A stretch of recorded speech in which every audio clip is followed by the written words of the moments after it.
Hi friends, very good morning. ప్రపంచంలో త్యాగమూర్తి అని ఎవరికన్నా బిరుదు ఇవ్వాలంటే అది భార్యకి చెల్లుబాటు అవుతుంది, అర్హత ఉంటుంది. ఎందుకంటే పెళ్లి కాకముందు ఆమెకి ఎన్ని కోరికలు ఉన్నా భార్య అయిన తర్వాత అవన్నీ చంపుకొని మరి ఒక మగవాడి కోసం, భర్త కోసం అహర్నిశలు శ్రమ పడుతుంది మరి భార్య.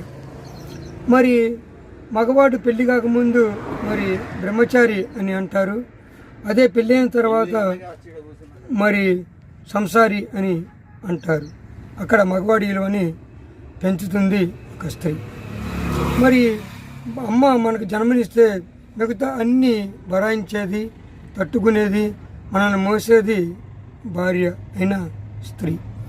మరి భార్య తల్లి కాగలదు, చెల్లి కాగలదు, అక్క కాగలదు, అన్నిటినీ చేసి చూపించగలదు. తల్లి మాత్రం తల్లిగానే మిగిలిపోతుంది. మరి అలాంటి స్త్రీని మరి కొంతమంది ఎదవలు మరి తాగొచ్చి కొట్టడము, తిట్టడము, చిత్రహింసలు పెట్టడము ఎంతవరకు సమస్య అనేది నేను వారిని అడుగుతున్నా. మన పేస్ అనేది పెళ్లి కాకముందు తెలియదు. తల్లిదండ్రులు చెప్పిన మాటకి కట్టుబడి మనల్ని పెళ్లి చేసుకొని మన వెంట నడుస్తుంది.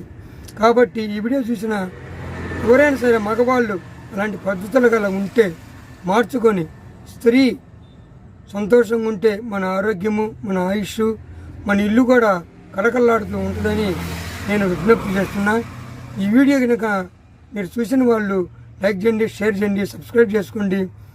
మగవాడి జీవితంలో స్త్రీ ఒక వెలుగు, ఇది మాత్రం ఖచ్చితంగా గుర్తుపెట్టుకోండి.